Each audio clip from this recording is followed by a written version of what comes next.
नमस्कार दोस्तों, आप सभी लोग फॉलो कर रहे होंगे देश के सबसे चर्चित हत्याकांड को, जो कि है राजा रघुवंशी हत्याकांड। और इस हत्याकांड में सोनम रघुवंशी, जो कि उसकी पत्नी थी, को गिरफ्तार कर लिया गया था। हम सभी लोग अनुमान लगा के बैठे थे कुछ और हुआ कुछ और। वो हुआ जिसकी हम लोगों ने कल्पना नहीं करी थी। एक शादीशुदा जोड़ा जिसकी 10 दिन पहले शादी हुई थी, वो अपने हनीमून के लिए शिलांग जाते हैं और वहाँ पे रहस्यमयी तरीके से गायब हो जाते हैं। और वो गायब होना देश में हलचल मचा देता है। लगभग 15 दिन बाद 2 जून 2025 के दिन राजा रघुवंशी की सड़ी गली अवस्था में एक लाश मिलती है सोहरा हिल्स में, जो कि चेरापूंजी मेघालय में आता है। और वहीं से इस कहानी की शुरुआत भी होती है। राजा रघुवंशी की लाश जिस अवस्था में मिलती है, वो बहुत सारे क्वेश्चन छोड़ के जाती है। और वहाँ के मौसम ने इस घटनाक्रम को ये माने कि बिल्कुल रूप से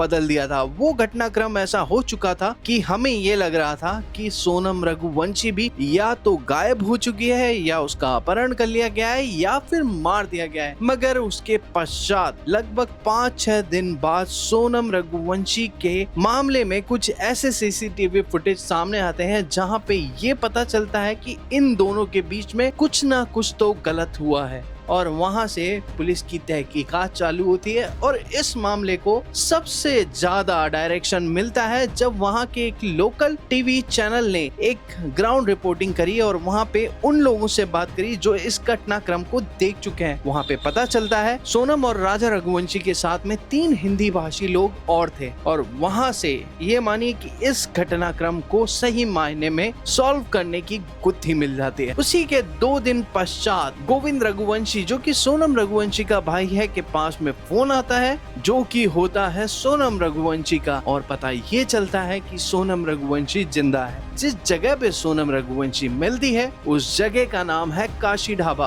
और वो है उत्तर प्रदेश में। उत्तर प्रदेश के गाजीपुर इलाके से सोनम रघुवंशी अपने भाई को फोन करती है। और बाद में जब पुलिस उसको पकड़ने के लिए पहुंचती है, तो ये पता चलता है कि सोनम रघुवंशी के तो कहीं चोट ही नहीं है। सोनम रघुवंशी तो बिल्कुल नहा धो करके तैयार होकर के बैठी है इस घटनाक्रम को घुमाने के लिए। और जब सोनम रघुवंशी को मेडिकल कराने लेकर जाया जाता है, तब ये पता चलता है कि इसके तो कुछ भी नहीं हुआ, ये तो बिल्कुल ठीक है। फिर पुलिस की तफ्तीश में ये सामने आता है कि Sonam Raghuvanshi is the culprit of this case. फिर वहां नाम आते हैं 4 लोगों के, जो कि इस हत्याकांड में प्रमुख रूप से शामिल थे। विशाल, आकाश, राज कुशवाहा और एक अन्य। उनसे तहकीकात की जाती है, उनको उठाया जाता है। तब ये पता चलता है कि उन लोगों ने इस हत्याकांड को अंजाम दिया है और मेघालय के सोहरा हिल्स में सोनम रघुवंशी द्वारा ही इस हत्याकांड को करवाया गया है। और मेघालय पुलिस के अनुसार सोनम रघुवंशी इस हत्याकांड की मास्टरमाइंड है। ये कहानी अब तक बिल्कुल क्लियर थी।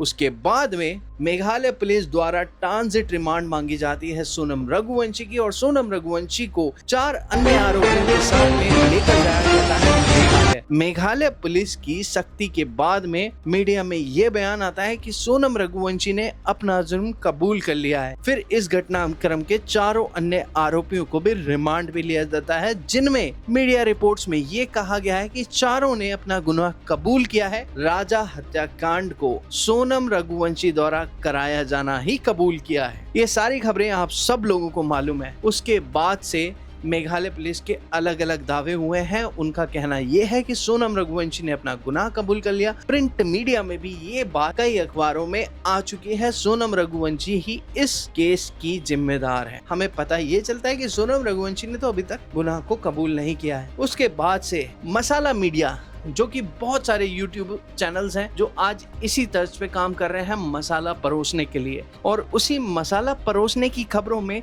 अलग अलग तड़का लगाया जाता है और अलग अलग तड़के को परोसा जाता है। अलग अलग मीडिया चैनल, अलग अलग बातें, अलग अलग खबरें। कभी ये बात सामने आती है कि सोनम रघुवंशी का भाई है राज कुशवाहा, कभी उसका प्रेमी है, कभी तीसरे नाम की एंट्री होती है, जितेंद्र रघुवंशी का नाम आता है। जितेंद्र रघुवंशी को बताया जाता है कि उसके अकाउंट में लाखों रुपया ट्रांसफर किया गया है और पड़ताल करने पे ये पता चलता है कि गोविंद रघुवंशी का बयान सामने आया है। गोविंद रघुवंशी ये कहता है कि जितेंद्र रघुवंशी उसका मौसेरा भाई है और वो दोनों एक ही साथ बिजनेस करते हैं, जिसकी ट्रांजैक्शन डिटेल्स पुलिस ने पहले की प्रस्तुत की है। ये सारी खबरें इसके आयाम बदल देती है। सोनम रघुवंशी का भाई गोविंद रघुवंशी, जो कल तक ये बोल रहा था कि इस हत्याकांड में मैं नहीं मान सकता कि किसी भी तरह से मेरी बहन जिम्मेदार है, जैसे ही उसको पकड़ा गया उसके भी सुर बदल गए और गोविंद रघुवंशी ने ये कहा कि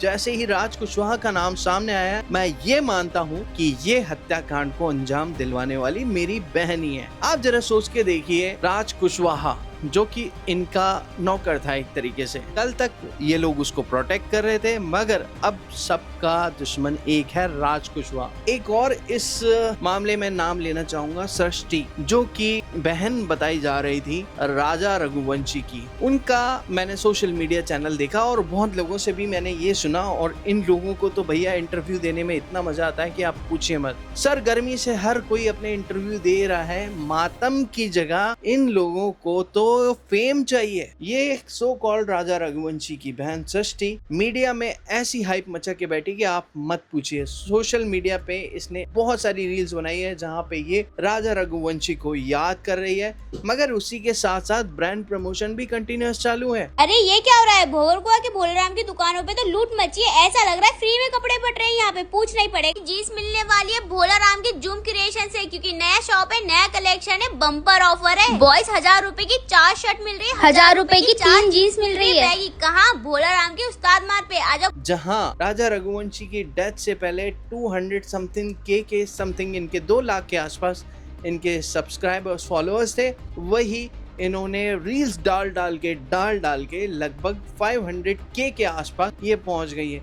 देखिए, हमें कोई आपत्ति नहीं है, आप कुछ भी कीजिए अपनी लाइफ में, मगर किसी की मौत को भुनाना बंद कीजिए। और उन्होंने इस चीज का फायदा उठाकर बहुत सारा कंटेंट बनाया और अभी भी वो कंटेंट बनाए जा रहे हैं। दूसरी तरफ जहां पे आरोपी है राज कुशवाहा, मीडिया द्वारा जब उनके घर जाया जाता है तब उनकी माँ बहनों का जो हाल होता है रोने धोने वाला, कि आप पूछिए मत। आज कलयुग में मुझे ये देख करके बड़ा अफसोस भी होता है और हास्यास्पद स्थिति भी लगती है कि विक्टिम जो है, जो मरा है, उसके तो घर वाले रील्स डालने में व्यस्त है, जिसने मारा है उसके घर वाले रो रहे हैं। बड़ा अजीब सा नहीं लगता आज की इस स्थिति को देख करके कि आज के इस माहौल का क्या होने वाला है। अब हम बात करते हैं आगे की, और आगे की खबरों में हमें पता ये चलता है कि मेघालय पुलिस ने ये भी बताया है कि सोनम रघुवंशी इन 14 दिनों के बीच, जब से करके सोनम अपने गुनाह कबूल कर रही है, लेकिन इस बीच सोनम ने एक बयान दिया जिसका खूब जिक्र हो रहा है। रिपोर्ट के मुताबिक आपको बता दें,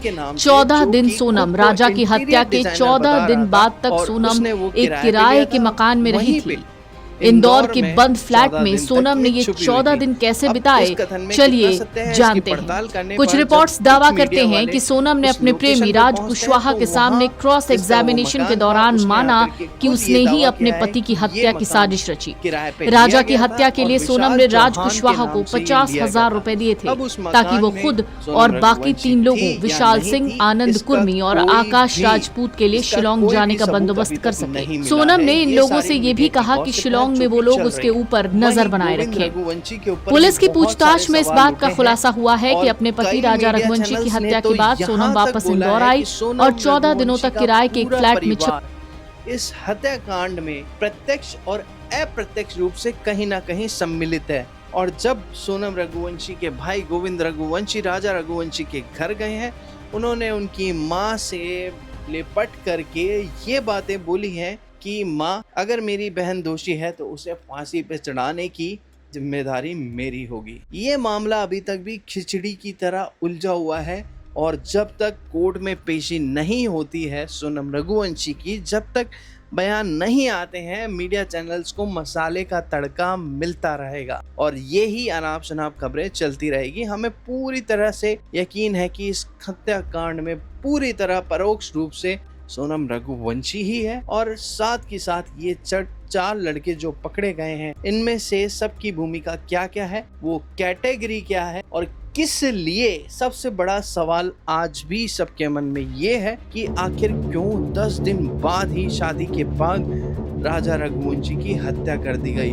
वहाँ पे इंदौर में अलग अलग बातें चल रही है, मीडिया चैनल्स अलग अलग कुछ ना कुछ इक्वेशन अपनी अपनी निकाल रहे हैं, मगर इसका सवाल हमें तभी मिलेगा जब सोनम रघुवंशी कोर्ट में उपस्थित होकर के इन सारी बातों का जवाब देगी।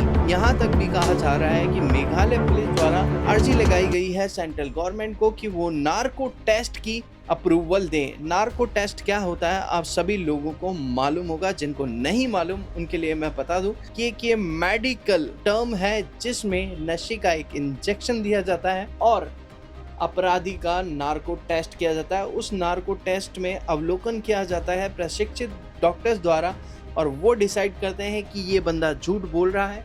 देखिए, ज़्यादातर कंडीशन में नार्को टेस्ट को यही माना गया है कि इसकी सत्यता 90% तक सच होती है और 10% प्रशिक्षित लोग इसको झुठला भी सकते हैं। और आप सभी के साथ साथ पूरे देश के साथ साथ हम सब लोगों को इंतजार यही है कि कब वो घड़ी आएगी जब सोनम रघुवंशी इस हत्याकांड की सही वजह बताएगी और पूरा देश तब डिसाइड करेगा कि सोनम रघुवंशी को क्या सजा मिलनी चाहिए। आखिर क्या वो वजह है कि 10 दिन के बाद ही राजा रघुवंशी हत्याकांड हो गया। और जब वो क्लिप्स हम लोग देखते हैं राजा रघुवंशी की, जब वो शादी हो रही थी, तब किसी ने भी नहीं सोचा था। मिलते हैं आप सभी लोगों से फिर से जल्दी ही नए परिणाम के साथ में, तब तक के लिए बाय बाय।